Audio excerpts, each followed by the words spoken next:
పాండిచ్చేరి ముఖ్యమంత్రి ఎన్ Rangaswamy Nellore Telugu Desam party parliament అధ్యక్షులు వక్ఫ్ board chairman Abdul Aziz నివాసానికి చేరుకున్నారు. ఆయన్ని అబ్దుల్ అజీజ్ పుష్పగుచ్చాలిచ్చి స్వాగతం పలికారు. అనంతరం తిరుమల ప్రసాదాన్ని అందజేశారు. ఈ సందర్భంగా మీడియాతో మాట్లాడుతూ అబ్దుల్ అజీజ్ తన తమ్ముడికి మంచి స్నేహితుడని, తనకి చైర్మన్ ఇచ్చిన తర్వాత తెలిసి ప్రైవేట్ ప్రోగ్రామ్ లో నెల్లూరుకు వచ్చిన సందర్భంగా తన ఇంటికి వచ్చారని తెలిపారు.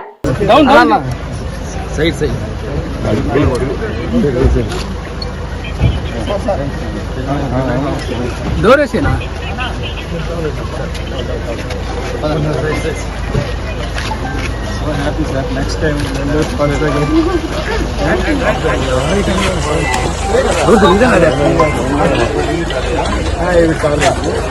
Our new college is starting shortly. Your next is coming near me. And next time we will start. That time we will come to the next college. You are now at the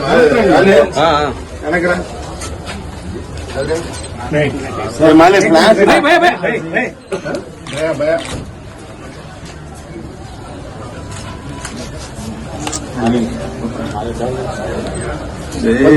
भैया phone अड्डम बैठो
తిరుపతి का ये भी है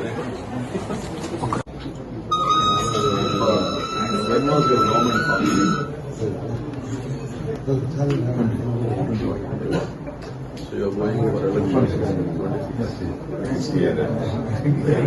Your election is very expensive.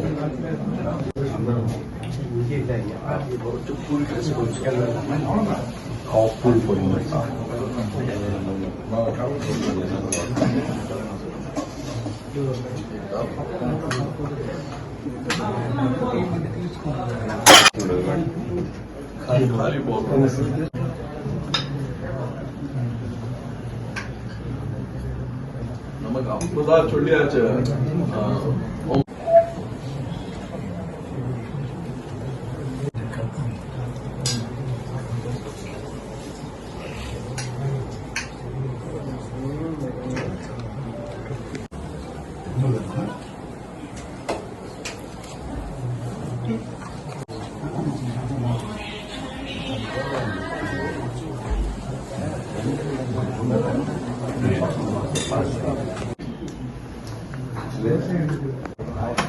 क्या ऊपर पड़ा I also contested here and 90 అధినేత రామస్వామి గారు పాండుచేరి ముఖ్యమంత్రి వారు 5 సార్లు పాండుచేరికి ముఖ్యమంత్రి. మా కజిన్ రఫీ గారు ఆయనతో చాలా సన్నిహితంగా ఉండడం, అదేవిధంగా గతంలో కానీ అనేక సార్లు మాకు పరిచయం ఉండడం, తను యానాంకి వెళ్తూ నాకు ఈ యొక్క బోర్డ్ చైర్మన్ కావడం తెలుసుకొని ఆయన నన్ను గ్రీట్ చేయడానికి వచ్చారు. జస్ట్ ఫార్మల్ ఏం కాదు, ఇది ఒక సన్నిహితంతో వచ్చిన ఒక కార్యక్రమం మాత్రం. సో ఆయనతో కలిసి బ్రేక్ఫాస్ట్ చేసుకున్నాము. కొన్ని మా చంద్రబాబు నాయుడు గురించి కానీ చాలా గొప్పగా చెప్పారు ఆయన. నాకు ఎప్పటి నుంచో తెలుసు ఆయన అడ్మినిస్ట్రేషన్ బాగుంటుంది, మీ రాష్ట్రం బాగుపడుతుంది అని కానీ చెప్పారు. చాలా అనుభవమైన వ్యక్తి. సో అటువంటి వాడితో కలవడం, వారు కానీ ఇప్పుడు బీజేపీతో ఎన్డీఏలో ఉన్నారు. సో నిజంగా వాళ్ళందరితో కలవడం చాలా సంతోషంగా ఉంది. మరి కట్టసీగా ఇక్కడ వచ్చారు, మేమందరం కానీ ఆయన్ని గౌరవించుకున్నాం. Thank you.